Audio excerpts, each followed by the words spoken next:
दूसरा बाब, जिंदा पत्थर और मुकद्दस कौम। बस हर तरह की बदख्वाही और सारे फरेब और रियाकारी और हसद और हर तरह की बदगोई को दूर करके नौजाद बच्चों की मानिंद खालिस रूहानी दूध की मुश्ताक रहो, ताकि उसके जरिए से नजात हासिल करने के लिए बढ़ते जाओ। अगर तुमने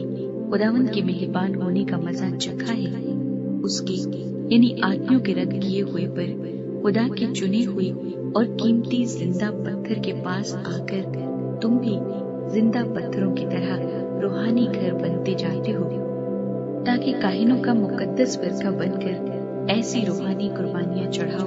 जो यीशु मसीह के वसीले से खुदा के नजदीक मकबूल होती है। चुनांचे किताब मुकद्दस में आया है कि देखो, मैं सिय्योन में कोने के सिरे का चुना हुआ और कीमती पत्थर रखता हूँ, जो उस पर ईमान लाएगा हरगिज़ शर्मिंदा न होगा। बस तुम ईमान लाने वालों के लिए तो वो कीमती है, मगर ईमान न लाने वालों के लिए जिस पत्थर को मेमारों ने रद्द किया, वही कोने के सिरे का पत्थर हो गया और ठेस लगने का पत्थर और ठोकर खाने की चट्टान हुआ, क्योंकि वो नाफरमान होकर कलाम से ठोकर खाते और इसी के लिए मुकर्रर भी हुए थे। लेकिन तुम एक बरगुज़ीदा नस्ल, शाही काहिनों का फिरका, मुकद्दस कौम और ऐसी उम्मत हो जो खुदा की खास मिल्कियत है, ताकि उसकी खूबियां जाहिर करो, जिसने तुम्हें तारीकी से अपनी अजीब रोशनी में बुलाया है। पहले तुम कोई उम्मत न थे, मगर अब खुदा की उम्मत हो। तुम पर रहमत न हुई थी, मगर अब तुम पर रहमत हुई। खुदा के बंदे, ऐ प्यारो, मैं तुम्हारी मिन्नत करता हूँ कि तुम अपने आप को परदेसी और मुसाफिर जानकर उन जिस्मानी ख्वाहिशों से परहेज करो जो रूह से लड़ाई रखती है, और गैर कौमों में अपना चाल चलन नीक रखो, ताकि जिन बातों में वो तुम्हें बदकार जानकर तुम्हारी बदगोई करते हैं, तुम्हारे नेक कामों को देखकर उन्हीं के सबब से मुलायजा के दिन खुदा की तमजीद करें। खुदावंद की खातिर इंसान के हर एक इंतजाम के ताबे रहो, बादशाह के इसलिए कि वो सबसे बुजुर्ग है, और हाकिमों के इसलिए कि वो बदकारों की सजा और नेकोकारों की तारीफ के लिए उसके भेजे हुए हैं, क्योंकि खुदा की ये मर्जी है कि तुम नेकी करके नादान आदमियों की जहालत की बातों को बंद कर दो और अपने आप को आजाद जानो, मगर इस आजादी को बदी का पर्दा न बनाओ, बल्कि अपने आप को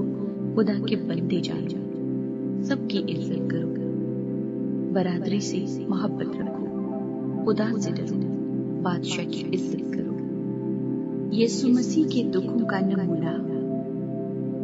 ऐ नौकरों, बड़े खौफ से अपने मालिकों के ताबे रहो,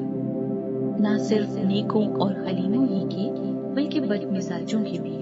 क्योंकि अगर कोई खुदा के ख्याल से बेइंसाफी के बाइस दुख उठाकर तकलीफों की बर्दाश्त करे तो ये पसंदीदा है,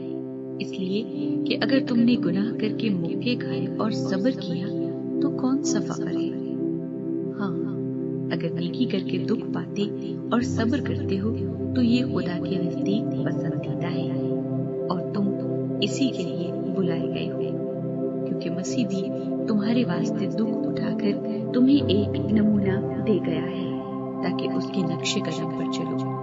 न उसने गुनाह किया और न उसके मुंह से कोई मक्र की बात निकली,